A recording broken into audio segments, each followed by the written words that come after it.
Ok, donc on est parti sur la partie création d'une machine virtuelle. Donc je suis sur la console GCP. J'ai choisi ici mon projet, c'est important, n'oubliez pas. Et puis là, on va aller créer une machine virtuelle. Pour ça, c'est simple, vous allez dans Computer Engine, vous cliquez là-dessus une fois. Et quand vous cliquez là-dessus, eh bien, on va créer notre première machine virtuelle. Donc ici, je vais dans Create Instance, créer une création d'une machine virtuelle, hein, finalement. Et puis là, je vais lui donner un nom. Donc on va l'appeler démo VM1. Après, vous pouvez mettre des labels, ça c'est facile pour les regrouper, ensuite les rechercher et même pourquoi pas faire euh, des reporting au niveau de votre billing, ça c'est important. Ici, vous avez le prix de la machine, donc là c'est bien fait, vous voyez. Vous avez le prix de la machine qui s'affiche ici. Ensuite, vous avez la région, d'accord? Donc pour la région, je vais choisir US Central 1, mais vous pouvez choisir la région que vous voulez. Donc je vais dans US Central 1. C'était avant. Donc US Central 1, voilà ici. Et puis ensuite, vous pouvez choisir si vous voulez une zone, d'accord? Donc là, je vais prendre ici, donc vous voyez, vous avez la zone C, donc je vais prendre la zone C. Et ensuite, là-dedans, dans la partie série, vous avez plusieurs types de machines. Je vais prendre une machine N1, mais vous pouvez prendre n'importe quelle machine ici. Donc je vais prendre une N1 ici. Et là, j'ai le type de la machine ici. Donc là, vous voyez que vous avez un menu avec un nombre de vCPU, de la mémoire et vous avez un nom symbolique. Donc par exemple ici, vous voyez, il y a marqué N1 standard 1. Donc là, c'est le paramètre. Donc c'est le nom symbolique de la machine. Ok. Et ensuite, on a le prix estimé par mois. Ça, je vous l'ai déjà dit. D'accord.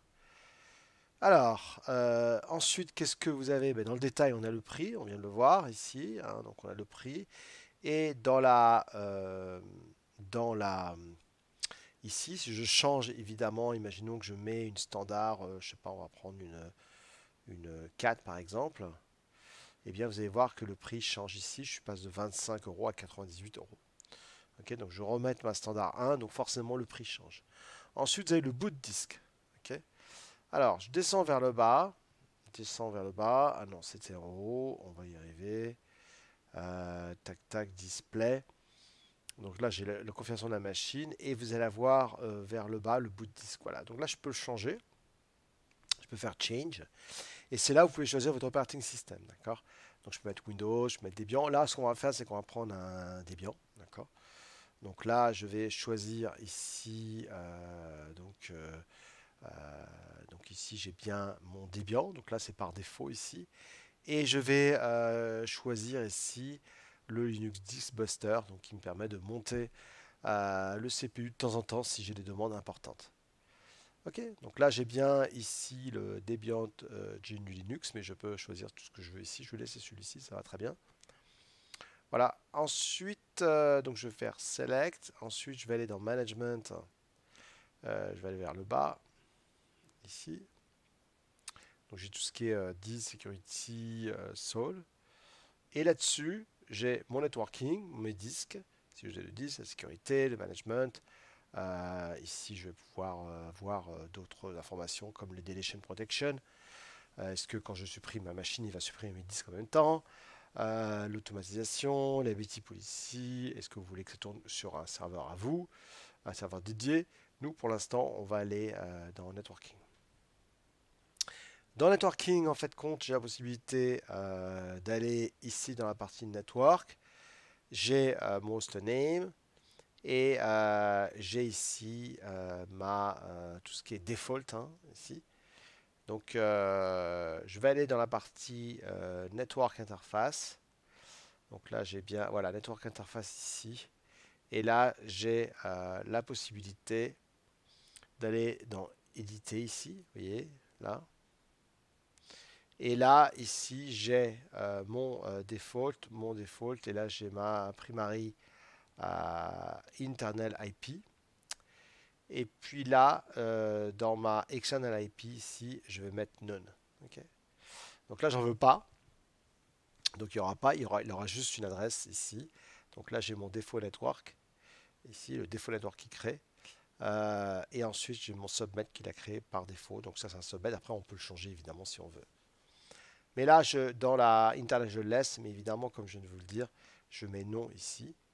Et puis, une fois que c'est bon, eh bien, voilà, je vais pouvoir, tous les autres settings, je ne vais pas mettre, mais normalement, on peut ajouter deux disques ici. Là, c'est la partie sécurité.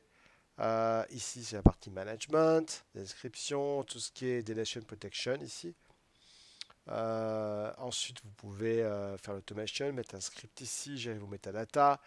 Là, c'est dans le cas où vous voulez avoir une machine avec une réduction énorme, puisque je passe de 25 ici à 8. C'est ce qu'on appelle les spot instances. Ça veut dire que ne vous garantit pas que la machine va fonctionner tout le temps.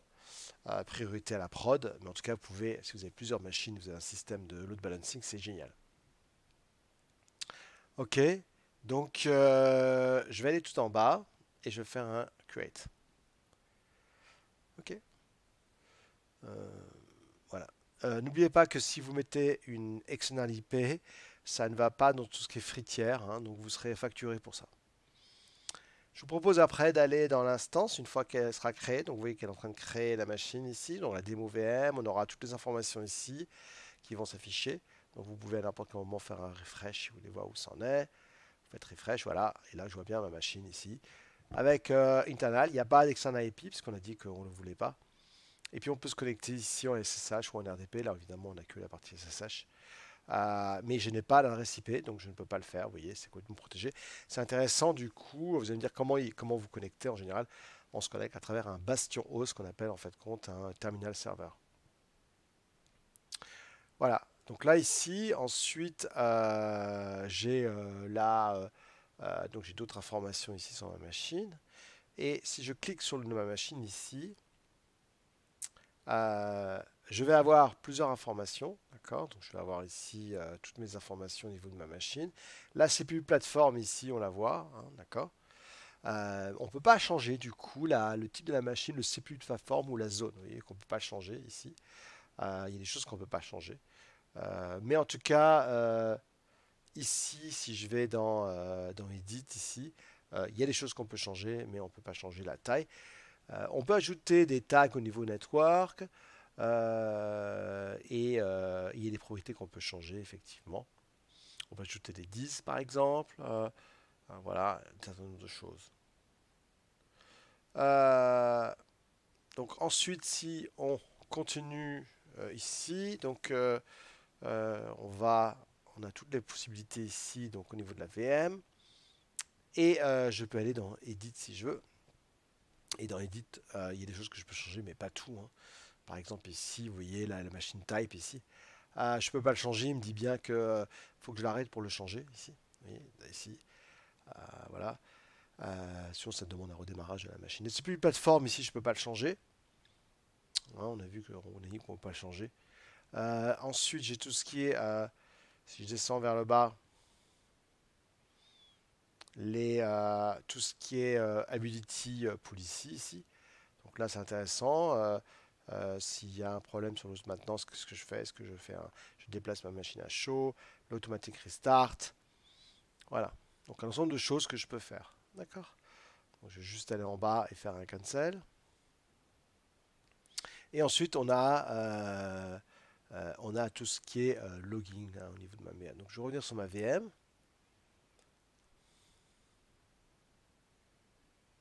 Voilà. J'ai ici donc toutes les informations de ma VM ici. Et j'ai la possibilité, évidemment, de pouvoir la monitorer si je veux, hein.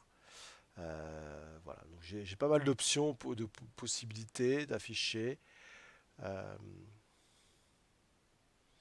et je pense que j'ai ici, si je vais sur ma machine, on va aller voir. Voilà.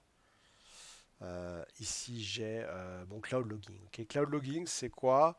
C'est toutes les informations que j'ai par rapport à ma VM.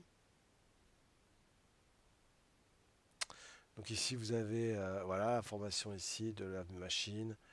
Vous avez l'histogramme, s'il y a des problèmes de la machine. Et là, je vois toutes les informations de ma machine ici qui sont affichées. Okay, Donc là, c'est si vous avez besoin d'y aller, en tout cas, c'est possible. Voilà. Et vous avez d'autres options ici. Il y avait plein d'options ici, logname, sans ID. Enfin voilà. Donc là, en tout cas, je peux voir toutes les options que je peux avoir. Là, c'est le projet. Ici, je peux voir les informations de ce qui s'est passé sur la machine. Et là, j'ai tous les logs qui sont passés sur la machine. Ok? Donc ça, c'est la première chose. Donc, ce qu'on va faire maintenant, c'est qu'on va créer une autre machine. Cette fois-ci, on va créer une machine Windows. Ok? Donc, je reviens sur mon projet. Alors, je suis pas obligé de faire ça, hein. Je peux très bien aller ici, parce que là, je suis déjà sur mon projet, hein. Mais ce que je vais faire, c'est que je vais aller dans Compute Engine ici. Et dans Compute Engine, je vais aller créer une instance, cette fois-ci Windows. Donc, j'ai déjà une instance Linux. Mais ce que je vais faire maintenant, c'est que je vais créer une instance Windows. Peut-être qu'il y en a qui sont intéressés par des instances Windows. Donc, on va créer une instance. Et puis là, on va l'appeler VM Windows, par exemple. On l'appelle comme on veut. Ici, donc je vais l'appeler VM Windows 1. Et cette fois-ci, je vais changer ma région. Je vais prendre Europe. On va prendre Europe Ouest 2. Voilà, ici. Donc, c'est Londres, hein. Europe Ouest 2. Et je vais choisir le premier data center, le A, ici. Ensuite, je choisis une série de type N1. On va laisser tout le reste. Le bout de disque, on va le changer, évidemment, puisque on veut mettre cette fois-ci une machine Windows. Donc, vous voyez, vous avez là, dans Change. Alors, tout peut changer au niveau de l'organisation, hein, faut pas être inquiété, hein. Parfois, le bout de disque est en haut, en bas. Bon, voilà, hein, ça dépend du bon vouloir de Google par rapport à ça. C'est pour ça que je préfère toujours les CLI, c'est quand même pas plus pratique. Et puis là, on va prendre un 2016 Data Center. Alors, ici, je peux prendre un Core si je veux. Vous voyez, Core, ça veut dire que il n'y a pas d'interface graphique. Ok, mais j'aurais pu en prendre une avec une interface graphique. D'accord. Donc, si vous voulez que je vous montre ce que ça fait, voilà. Et le boost disk type ici, je prends un SSD persistant 10. Je pourrais prendre un extrême, mais bon, SSD, ça suffit. Et je peux changer la taille si je veux. Donc, on va changer la taille. Ça, c'est des tailles qui sont préconisées par Google. Voilà. Donc, je fais Select. Ensuite, en bas, il y a la partie Firewall. Donc, je vais activer les deux. Hein, comme ça, je peux mettre, si je veux, un petit site web dedans, hein, pour montrer que ça donne après, hein. En tout cas, pour le faire. Et puis, donc, je vais faire un create en bas. Je vais rien toucher. Là, par contre, vous aurez du RDP pour aller dans la machine. D'accord? Du RDP. Donc là, cette fois-ci, l'option est activée ici, vous voyez. Et là, une fois que ma machine sera correcte, je peux faire un set Windows Password et il va me montrer le nom de l'utilisateur qui a été créé dans la machine. Et là, il va m'afficher mon password pour me connecter sur ma VM. Ok. Donc là, je vais faire un refresh. Voilà. Et là, je vais faire set Windows Password. Là, c'est le nom de l'utilisateur qui va être créé dans la machine. Je fais un set. Et là, il va m'afficher le password pour me connecter dans la machine. AWS, c'est le même principe, d'accord? Pas Azure, hein. Enfin bon, on n'est pas sur AWS ni Azure, donc c'est pas important. Donc là, je veux changer, ça c'est un mot de passe que j'ai mis. Je vais en profiter pour le récupérer, faire un CTRL-C. Voilà, et je fais close. Et maintenant, ce qui se passe, c'est que je peux aller downloader le fichier RDP, ou alors vous pouvez aller sur Chrome, Google, vous avez une extension qui permet d'afficher donc le RDP directement sur un navigateur. Donc je vais faire connect maintenant. Alors parfois il faut attendre un petit peu avant que, hop là, je vois ce que je fais ici là, avant d'avoir le RDP, oui. Donc ouais, ben là c'est bon, ça s'est fait rapidement. Et là je mets mon mot de passe, je fais OK, c'est terminé. Voilà, je suis connecté sur une machine, donc c'est hyper rapide. Et là je suis sur ma machine. OK. Voilà. Donc je suis sur mon corps évidemment, hein, donc c'est pas terrible, mais bon, c'est pas grave. Allez, maintenant on va créer une custom virtual machine. Vous allez voir, c'est encore autre chose. Cette fois-ci, on va la customiser la machine de façon plus importante. Donc là, on va l'appeler VM Custom One. Voilà. On va cette fois-ci la mettre dans US West 1. Voilà, Oregon ici. Et on va cette fois-ci prendre le B. Ben voilà, le B c'est impeccable. À chaque fois il change, hein, donc c'est bien. On va mettre en série le N1. Voilà. Et à partir de là, ce qu'on va faire, c'est que dans la machine type, ici, on va mettre custom. Ok, custom ici. Custom. Et là, c'est intéressant, c'est que vous pouvez mettre le nombre de corps. Donc, par exemple, je sais pas, moi, je vais mettre 36 corps ici, par exemple. Et puis, alors, le prix 917 ici. Et je peux mettre la mémoire que je veux. Donc, ici, par exemple, je mets 172 Go de RAM. Donc, je vois le coût que je vais avoir ici par rapport à la machine. Ensuite, le bout de disque ici, on va aller dans Change. Et je vais lui laisser toujours le même, hein. Voilà, donc on fait Select. Mais cette fois-ci, vous avez remarqué que si je vais dans la partie Networking, j'ai bien une adresse IP ici, public. Vous voyez, Network, ici, si je regarde, défaut, Add Network Interface. Et là, vous verrez que j'ai bien une adresse IP publique. Ici, donc mon name. Donc, ce qui me permet en fait compte d'avoir une adresse IP publique ici directement sur ma machine. Après, je pourrais le changer si je veux, hein. Je vais dans Default et là, je vois que j'ai bien une external IP ici. Mais j'aurais pu mettre Known si je veux, mais là, on va le laisser puisque quand même, j'aimerais bien me connecter comment dire, en PuTTY. Voilà, donc je crée ma machine virtuelle. Donc, du coup, j'en ai 3. Et du coup, là, on va se connecter sur cette machine, d'accord, que je viens de créer. Là, je n'ai pas SSH parce que je n'ai pas l'adresse IP publique, donc uniquement par un bastion host. Mais par contre, je vais pouvoir me connecter à SSH ici sur la machine. Ce que j'aime bien, c'est que la connexion SSH se fait directement ici. Vous voyez. J'espère que... Ah oui, mais je pense que c'est par rapport à ma taille. Oui, oui, oui, le quota, oui. Ok, alors attendez. Ce qu'on va faire, c'est qu'on va aller sur cette machine-là. Voilà, alors je peux faire un raise limit, à demander hein, d'augmenter, mais là je crois que j'aurais pas dû faire ça. Donc on va faire un dismiss ici. Voilà, je vais recréer ma machine rapidement. Donc on avait dit que c'était une custom, hein, donc VM. Je crois que je voulais vous remettre plein la vue, mais ça sert à rien ici. Donc on va remettre US West 1. Voilà, on va laisser la B. Ici, on va mettre une N-Series et là, on va mettre Custom. Voilà, on va laisser un CPU, puis on va même mettre ça, ça suffit largement. Et on avait dit que le bout de 10 c'était ça, donc c'est bon, je fais directement un create. Voilà. Donc là, ça sera bon, hein, il n'y aura pas de problème de quota. Vous pouvez demander de quota, en général, ils sont d'accord, hein, c'est assez rare, mais vous avez toujours, il faut une demande, pourquoi? Parce que peut-être que leur data center est super plein, donc ils ne peuvent pas. Et dans ce cas-là, ils vont proposer sur un autre data center, pourquoi pas, mais en général, il n'y a pas de souci par rapport à ça. Voilà. Et là, je peux aller en SSH ici, donc je peux cliquer sur SSH. Et là, je peux l'ouvrir dans un autre browser. Et là, j'arrive sur ma machine. Donc, je fais connect, évidemment. Donc, on va essayer de voir un peu d'informations. Déjà, on va essayer de faire un petit free pour voir toute l'information par rapport à la mémoire. Donc, on va faire un free. Voilà, donc il nous donne les informations par rapport à tout ce qui est utilisé ou pas utilisé au niveau de la mémoire, le swap disk, etc. Tout. Je peux aussi avoir plus d'informations sur la RAM, d'accord, installée dans la VM. Dans ce cas, je fais un sudo, je fais un DMI, donc DMI décode, et on va faire un -T17. Je pense que vous devez connaître cette information-là. Donc là, je vois les informations ici. Le nombre de processeurs ici, on va le faire avec nproc. Donc là, nproc nous permet d'afficher le nombre de processeurs qu'il y a. J'en ai qu'un, évidemment. Et puis, je vais faire un exit pour sortir de ma machine. Voilà, bon, ça, c'était juste un petit exemple. Donc, je vous ai montré donc, cela, donc comment créer des machines virtuelles. Vous avez vu qu'on l'a fait assez rapidement. Vous pouvez également le faire en GUI, en CLI, en activant le shell ici, d'accord? Et ici, avec le shell, vous pouvez évidemment complètement customiser vos VM, les changer. Ce qui est quand même pas mal, une fois que vous avez pas mal de connaissances sur GCP, eh bien, vous allez passer forcément de l'autre côté de l'iceberg, du bas de l'iceberg, et créer vous-même vos machines virtuelles ici, en utilisant GC Cloud.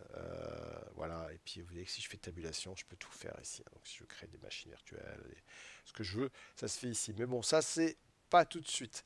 Voilà, je vous remercie, j'espère que ça vous a plu. Super efficacité de Google, bravo encore. Allez, on s'arrête là.